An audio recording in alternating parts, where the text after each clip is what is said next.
The prisoner suddenly realized in panic that the door in front of him was made of wood, and the gaps between the wooden panels weren't sealed with rubber. Later, while eating, he noticed the spoon in his hand and a crazy idea crossed his mind. He first placed the spoon on the ground and then kicked it slightly forward, as if adjusting its angle. Taking advantage of the moment when the meal trays were being collected, he discreetly blocked the spoon with his foot. The guards outside had no idea, collected the trays, and walked away. Completely unaware that Francis had left behind a tool for the escape, Francis quickly grabbed the spoon and began rubbing it against the ground. After a short while, the handle of the spoon became sharp enough for him to test it. Sure enough, the spoon slid easily into the gap in the door, and the pried open panel confirmed that Francis's method was indeed effective. But he didn't rush. He hid the spoon in his blanket, planning to act when it got dark. That night, Francis immediately began his work. He carefully slid the spoon up and down, gradually widening the gap. Just then, a cough came from outside the door. It turned out to be his kind-hearted cellmate from across the hall, who had intentionally given him a warning. Francis realized that the wood shavings had fallen outside, so he hurriedly grabbed a longer stick and swept the debris back inside. The next morning, during their wash-up, Francis met this helpful cellmate, and they decided to work together.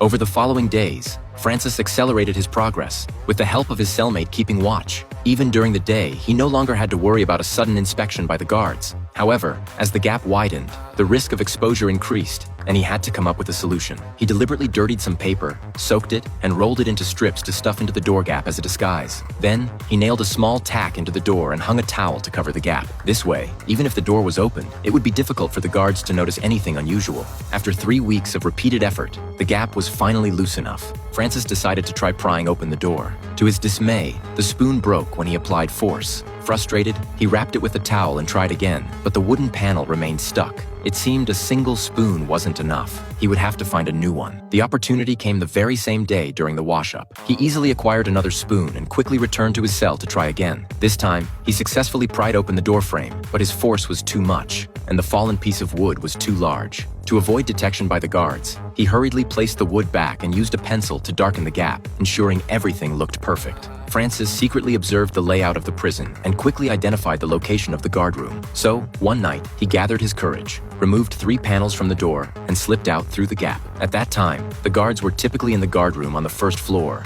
and no one patrolled the second-floor hallway, allowing Francis to freely search for an escape route. He soon discovered a skylight on the roof and climbed up the steel bars on the wall. As he poked his head out to survey the area, he realized that this was indeed the best escape route. However, to descend from such a high floor, he would need a rope at least 12 meters long, and it had to be sturdy. Francis sat by the window and thought for a long time, finally coming up with a good plan.